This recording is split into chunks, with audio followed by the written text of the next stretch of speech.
کا ایک ذکر ایسا ہے، کبھی مت چھوڑنا، کتنی بھی مصروفیت ہو کبھی مت چھوڑنا، کبھی مت چھوڑنا۔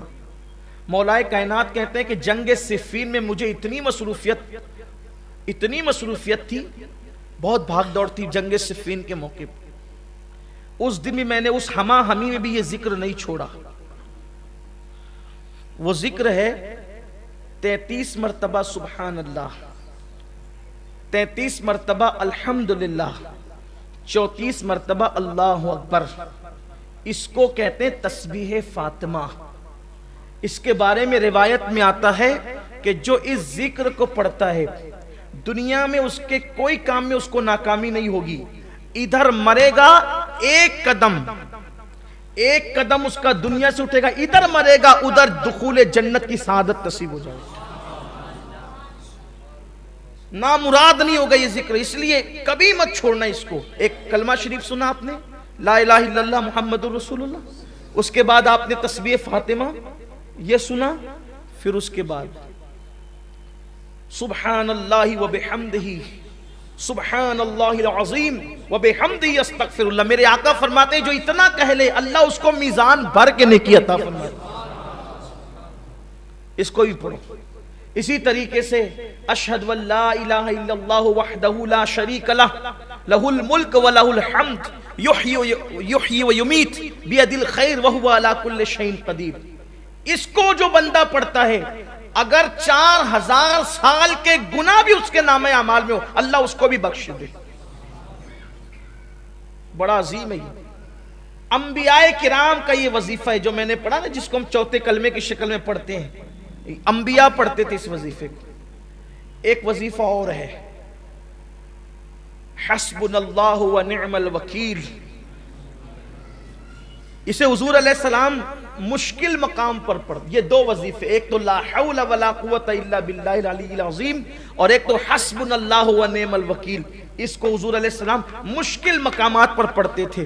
فرمایا جو حسبنا اللہ ونعم الوکیل پڑھے گا، اللہ فرماتا ہے چونکہ تو نے مجھے اپنا کارساز بنایا اب تیرا کوئی کام بگڑنے نہیں دوں گا،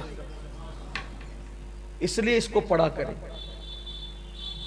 بڑے وظائف ہیں اور بہت زیادہ دیے جائیں تو کہیں ایسا نہ ہو کہ آپ مشکل میں پڑ جائیں، لیکن ایک وظیفہ جو حضور غوث پاک سے منسوب ہے اور اس کی بے شمار دنیاوی اخروی فوائد ہیں، اگر کچھ نہ کر سکو تو اتنا کر لیا کرو کہ ہر نماز کے بعد یہ وظیفہ، اس کو کہتے ہیں پنج گنج قادریہ۔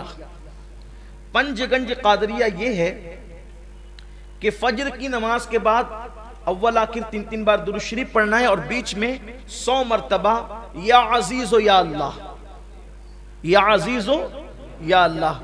ظہر کے بعد 100 مرتبہ یا کریم و یا اللہ، عصر کے بعد 100 مرتبہ یا جبار و یا اللہ، مغرب کے بعد 100 مرتبہ یا ستار و یا اللہ، عشاء کے بعد 100 مرتبہ یا غفار و یا اللہ۔ 1 منٹ لگتا ہے اور اطمینان سے پڑھیں گے تو 2 منٹ لگتے ہیں، لیکن وظائف کی برکت ہے۔ یہ جو یا عزیز و یا اللہ پڑھتا ہے فجر کے بعد جو کبھی ذلیل نہیں ہوگا، نہ دنیا میں نہ آخرت میں۔ آپ کو ذلیل کرنے والے خود ذلیل ہو جائیں گے، آپ ذلیل نہیں ہوں گے، اس لیے کہ جو اللہ کو عزیز کہہ کے پکارے خدا اس کو کیسے ذلیل کرے گا۔ آزما کے دیکھ لیں، کبھی ذلت نہیں ہوگی، کبھی ذلت، آپ کو ذلیل کرنے والا خود ذلیل ہوگا۔ اس کے بعد یہ جو ظہر کے بعد یا کریم و یا اللہ پڑھا جاتا ہے، یہ پڑھنے والا کبھی روزی کے معاملے میں تنگ دست نہیں ہوگا۔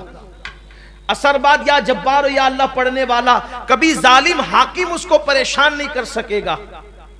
مغرب کے بعد یا ستار و یا اللہ پڑھنے والا کبھی لوگ اس کے عیب کی وجہ سے اس کے عیبوں کو اچھال نہیں سکیں گے اور اچھالنے میں کامیاب نہیں ہو سکیں گے۔ عشاء کے بعد یا غفار یا اللہ پڑھنے والا اللہ تبارک و تعالی اس کے بستر پر آنکھ بند ہونے سے پہلے اس کی مغفرت فرما دے گا۔ اللہ کا ذکر کریں۔ آخری بات یہ کہ ذکر کی 3 قسمیں ہیں، جب تک کہ یہ 3 قسم ایک ساتھ نہ ہو جائے ذکر نہیں ہوتا۔ جب تک کہ تینوں چیز مل نہ جائیں ذکر نہیں ہوتا۔ ایک ہے ذکر باللسان، یعنی زبان سے ذکر، دوسرا ہے ذکر بالقلب یعنی دل سے ذکر، تیسرا ہے ذکر بالجوارح یعنی اعضاء سے ذکر۔ زبان اللہ اللہ کہے ذکر ہے، لا الہ الا اللہ کہے ذکر ہے، سبحان اللہ و بحمدہ سبحان اللہ العظیم کہے ذکر ہے، یا ستار یا اللہ کہے ذکر، یا غفار یا اللہ کہے ذکر ہے، لا الہ الا انت سبحانک انی کنت من الظالمین کہے ذکر ہے۔ لیکن زبان یہ سب ذکر کرے، اب دل میں یہ ہو کہ میرے اللہ میری اوقات کیا تھی کہ میں تیرا ذکر کرتا، تو توفیق نہ دیتا تو میں کب کرتا۔ یہ نہیں کہ ذکر کر رہا ہوں سب کو دیکھ رہا ہوں کہ کون کون دیکھ رہا ہے کہ میں ذکر کر رہا ہوں، میری حیثیت کیا، تو نہ چاہتا تو میری زبان پہ تیرا نام کیسے آتا۔ پھر یہ جو نعمتیں تو نے مجھے دے رکھی ہے تیرا کرم ہے، یہ جو دولت مند بنایا، عزت دی، لباس دیا، اولاد دیا، یہ دیا وہ دیا، اس پہ دل شاکر رہے، شکر کرے، زبان ذکر کرے، دل شکر کرے، یہ دو چیز ہو گئی۔ اور ذکر بالجوارح یعنی اپنے جسم سے اپنے اعضاء سے اللہ کی نافرمانی نہ ہونے پائے۔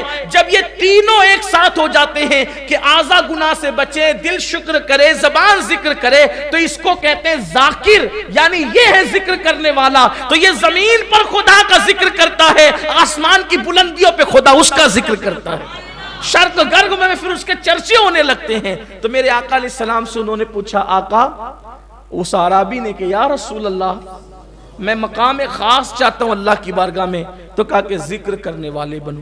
اللہ تعالی ہم سب کو توفیق عطا فرمائے۔